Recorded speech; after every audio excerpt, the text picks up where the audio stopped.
ایران کے تنازع بہت جلد ختم ہو جائے گا، امریکی صدر کا دعویٰ۔ ڈونلڈ ٹرمپ نے میڈیا سے گفتگو میں کہا کہ ایران کے ساتھ مذاکرات جاری ہیں، کسی بھی ممکنہ معاہدے میں ایران کو جوہری ہتھیار رکھنے کی اجازت نہیں دیں گے۔ ایران کی افزودہ یورینیم تحویل میں لے لیں گے۔ ابنا ہرمز پر ٹرانزٹ فیس نہیں چاہتے، ابنا ہرمز پر امریکہ کا کنٹرول ہے۔ امریکی بحریہ اچھا کام کر رہی ہے، کوئی بحری جہاز ایران نہیں جا پا رہا۔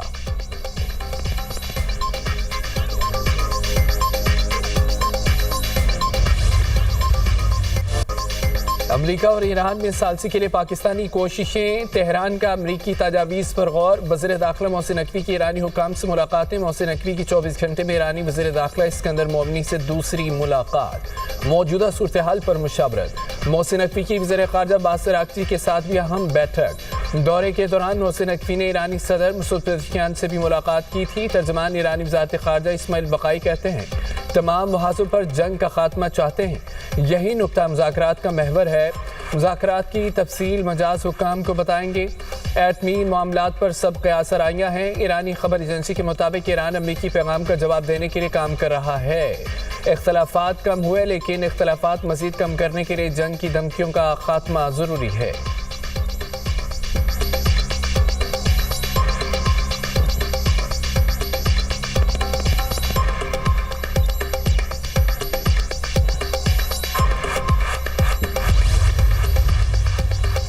امریکی صدر ڈونلڈ ٹرمپ کی ایران سے متعلق جنگی اختیارات محدود کرنے کی قرارداد پر ووٹنگ مؤخر۔ امریکی ایوان نمائندگان میں ریپبلکن قیادت نے ووٹنگ مؤخر کی۔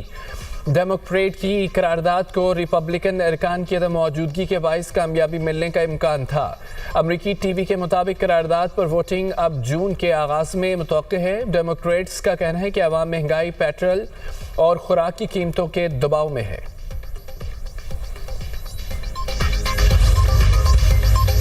پاکستان میں چینی شہریوں کی سلامتی اولین ترجیح، ہر چینی شہری کو بہترین سیکیورٹی فراہم کر رہے ہیں۔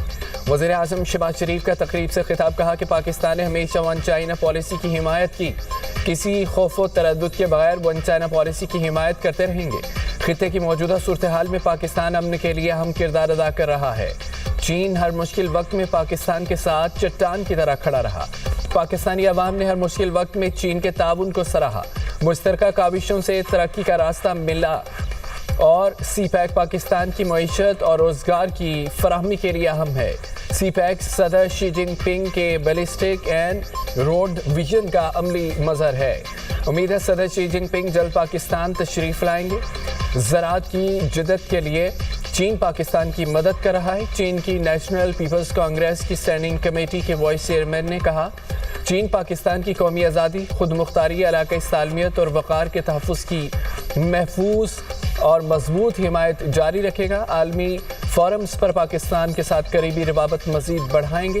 حقیقی کثیر الجہتی اور منصفانہ عالمی نظام کے لیے مل کر کام کریں گے۔ سائنس، ٹیکنالوجی، موسمیاتی تحفظ کے لیے تعاون بڑھائیں گے۔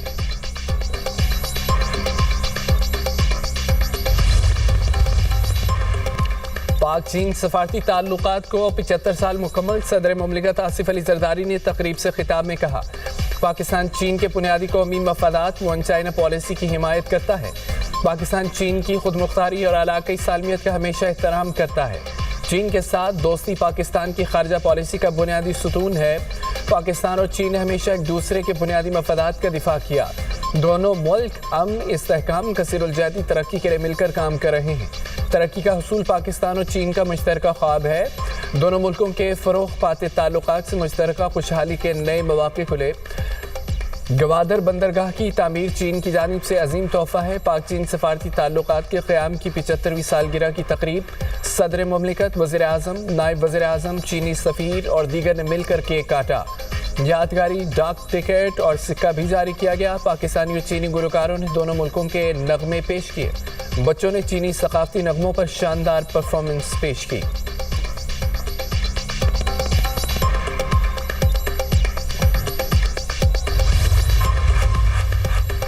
پاک چین سفارتی تعلقات کے قیام کی 75ویں سالگرہ، صدر مملکت آصف علی زرداری اور چینی صدر شی جن پنگ کے درمیان مبارکباد کے پیغامات کا تبادلہ۔ صدر شی جن پنگ نے کہا ہے کہ چین و پاکستان اچھے دوست اور سدا بہار اسٹریٹجک تعاون پر مبنی شراکت دار ہیں، خطے میں امن و ترقی کے فروغ کے لیے کردار ادا کریں گے۔ پاکستان اور چین دکھ سکھ میں شریک ہیں، چاہے عالمی صورتحال میں کتنی ہی تبدیلیاں کیوں نہ آئی ہوں۔ چین اور پاکستان کی دوستی ہمیشہ مضبوط اور ناقابل شکست رہی۔ دونوں ممالک نے طویل عرصے سے اعلیٰ سطح کے باہمی سیاسی اعتماد اور تعاون کو برقرار رکھا، جو ریاستی تعلقات کی ایک مثال ہے۔ پاک چین تعلقات کی ترقی کو بہت اہمیت دیتا ہوں۔ صدر زرداری کے ساتھ مل کر اس سالگرہ کو ایک موقع میں بدلنے کا خواہش مند ہوں۔ ہر شعبے میں تعاون کو گہرا کرنے کا خواہاں ہوں۔ صدر مملکت آصف علی زرداری سے چین کی نیشنل پیپلز کانگریس کی اسٹینڈنگ کمیٹی کے وائس چیئرمین سائی رافوینگ کی ملاقات۔ پاک چین سفارتی تعلقات کے قیام کی 75ویں سالگرہ پر تبادلہ خیال۔ صدر مملکت کا چین کے ساتھ پاکستان کی تصوراتی شراکت داری کو مزید مستحکم بنانے کے غیر متزلزل عزم کا اعادہ۔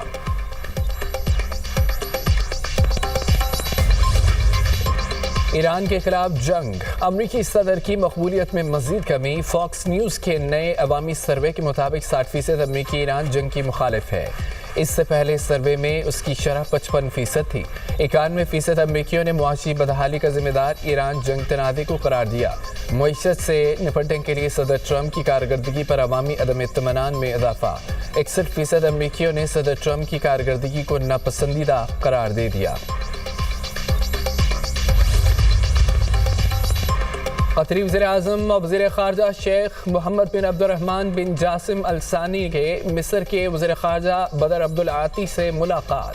خطے کی صورتحال اور کشیدگی کم کرنے کی کوششوں پر تبادلہ خیال۔ دونوں رہنماؤں کی دو طرفہ تعلقات، ایران امریکہ کے درمیان جنگ بندی پر بھی بات چیت۔ شیخ محمد بن عبد الرحمن کا کہنا تھا کہ افریقین ثالثی کی کوششوں کا مثبت جواب دیں تاکہ پائیدار معاہدے تک پہنچا جا سکے اور دوبارہ کشیدگی پیدا نہ ہو۔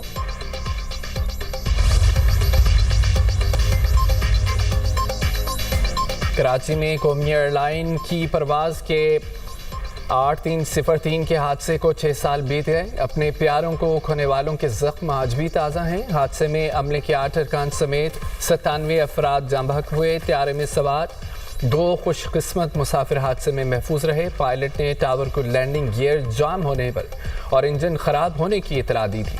2 مرتبہ مے ڈے اور مے ڈے کی کال دی۔ اسی دوران طیارہ ایئرپورٹ کے قریب رہائشی آبادی پر گر کر تباہ ہو گیا۔ عید الاضحیٰ پر شدید گرمی پڑنے کا خدشہ، پی ڈی ایم میں پنجاب نے ہیٹ ویو الرٹ جاری کر دیا۔ پنجاب میں 25 سے 31 مئی کے دوران شدید گرمی کی لہر کا امکان ہے۔ پنجاب کے بیشتر اضلاع میں درجہ حرارت 5 سے 7 ڈگری سینٹی گریڈ زیادہ رہنے کا امکان ہے۔ جنوبی پنجاب میں درجہ حرارت 47 سے 50 ڈگری سینٹی گریڈ جا سکتا ہے۔ بلائی پنجاب میں درجہ حرارت 42 سے 45 ڈگری تک جانے کا امکان ہے۔ اور D G P D M A کے مطابق رات کے وقت بھی موسم معمول سے زیادہ گرم رہنے کی توقع ہے۔ گرمی کی شدت کے باعث گرد آلود ہواؤں اور طوفان کا خطرہ بھی موجود ہے۔